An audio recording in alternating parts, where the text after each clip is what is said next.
Hello friends, कैसे हैं आप सब। आज वीडियो में हम डिस्कस करने वाले हैं 1992 scam made by Harshad Mehta.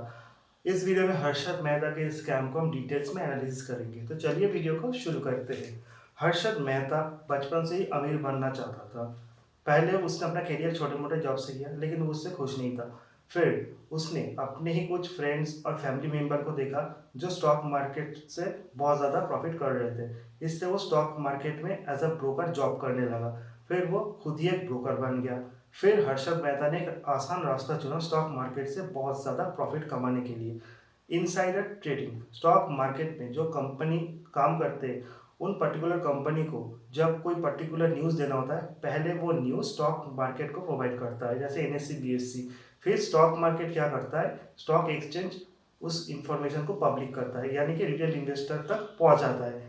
इस पर्टिकुलर प्रोसेस में हर्षद मेहता ने देखा कि अगर उसके पास पहले से ही इनसाइडर इन्फॉर्मेशन आ जाए तो पहले से ही स्टॉक को बाय करके रख सकता है, और जब ये पर्टिकुलर इन्फॉर्मेशन पब्लिक हो जाए तब वो पर्टिकुलर स्टॉक को सेल करके बहुत ज़्यादा प्रॉफिट कमा सकता है। उसने यही रास्ता चुना और इनसाइडर ट्रेडिंग की मदद से बहुत सारा प्रॉफिट कमाया। इनसाइड ट्रेडिंग क्या होता है? इनसाइडर ट्रेडिंग यानी कि मान लो किसी पर्टिकुलर कंपनी को इन फ्यूचर एक डील आने वाला है, या एक पर्टिकुलर कंपनी को एक पर्टिकुलर कॉन्ट्रैक्ट मिला, तो ये पर्टिकुलर इन्फॉर्मेशन पहले वो कंपनी स्टॉक एक्सचेंज को जनाएगी। फिर स्टॉक एक्सचेंज उस पर्टिकुलर इन्फॉर्मेशन को पब्लिक करेगी।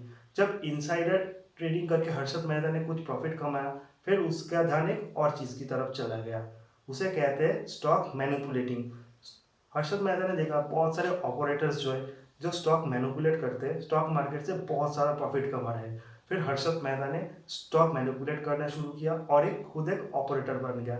इस पर्टिकुलर प्रोसेस को पंप एंड डंप कहते हैं। इस प्रोसेस में होता क्या है, पहले हर्षद मेहता ने एक दो कंपनी में बहुत सारा इन्वेस्ट किया, फिर स्टॉक के प्राइस को मैनिपुलेट किया जिससे स्टॉक का प्राइस ऊपर की तरफ चला जाए, और जब स्टॉक का प्राइस ऊपर की तरफ चला गया तब हर्षद मेहता ने स्टॉक को सेल कर दिया।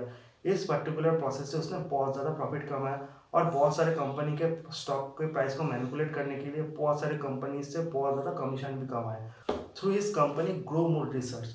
ग्रो मोड रिसर्च में जिन इन्वेस्टर ने अपना पैसा इन्वेस्ट किया था, पहले तो हर्षद मेहता ने उस इन्वेस्टर के इन्वेस्ट किए गए पैसे को काम पे लगा के बहुत ज़्यादा स्टॉक मैनिपुलेट करके बहुत प्रॉफिट कमाया।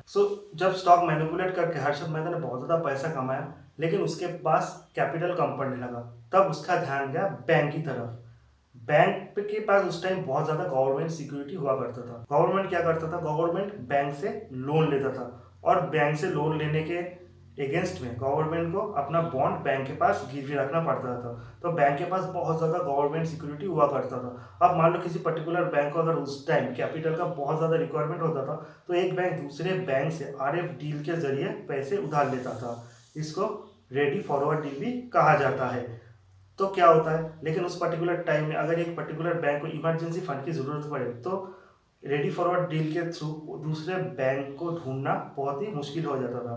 तो इसलिए इस बीच ब्रोकर अपना काम करते थे। एक ब्रोकर क्या करता था, अगर किसी पर्टिकुलर बैंक को पैसा उधार चाहिए रेडी फॉरवर्ड डील के थ्रू, तो एक ब्रोकर दो बैंक के बीच इंटरमीडिएट का काम करता था। तो हर्षद मेहता ने इस अपॉर्चुनिटी को यूटिलाइज किया, और वो भी एक ब्रोकर बन गया एज ए इंटरमीडिएट। जब रेडी फॉरवर्ड डील के थ्रू एक पर्टिकुलर बैंक दूसरे बैंक से कर्ज लेता है, तो उस पर्टिकुलर बैंक को बोरो किए हुए बैंक को एक मनी रिसीव पे करना पड़ता है, जो इस बात का गारंटी होता है कि उस पर्टिकुलर बैंक ने अमाउंट को रिसीव कर लिया है।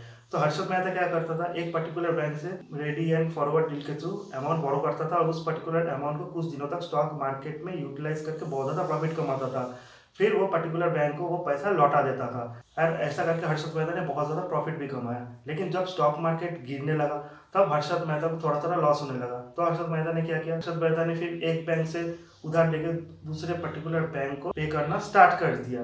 लेकिन जब स्टॉक का प्राइस और भी गिरा, तब ये पर्टिकुलर स्कैम सामने आया, क्योंकि हर्षद मेहता के लिए तब बैंक को पैसा लौटाना ऑलमोस्ट इम्पॉसिबल हो गया, और इसी तरह से हर्षद मेहता का स्कैम एक्सपोज हो गया और हर्षद मेहता फंस गया।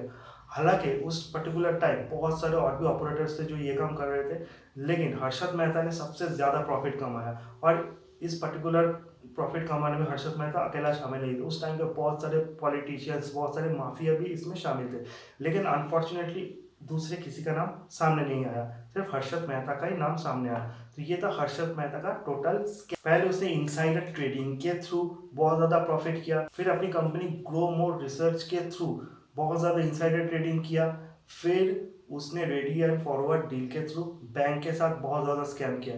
इस पर्टिकुलर स्कैम के बाद बहुत सारे नॉट ओनली स्टॉक मार्केट के जो इन्वेस्टर थे उनका पैसा डूबा, इसी के साथ साथ जितने भी लोगों का बैंक में अकाउंट था उनमें से बहुत सारे लोगों का पैसा डूब गया। तो इसी तरह से हर्षद मेहता ने इस पर्टिकुलर स्कैम को अंजाम दिया। अगर वीडियो अच्छा लगे तो चैनल को सब्सक्राइब कीजिए, लाइक कीजिए, शेयर भी कीजिए। आज के वीडियो के लिए बस इतना ही। मिलते हैं अगले नेक्स्ट वीडियो में, तब तक के लिए गुड बाय।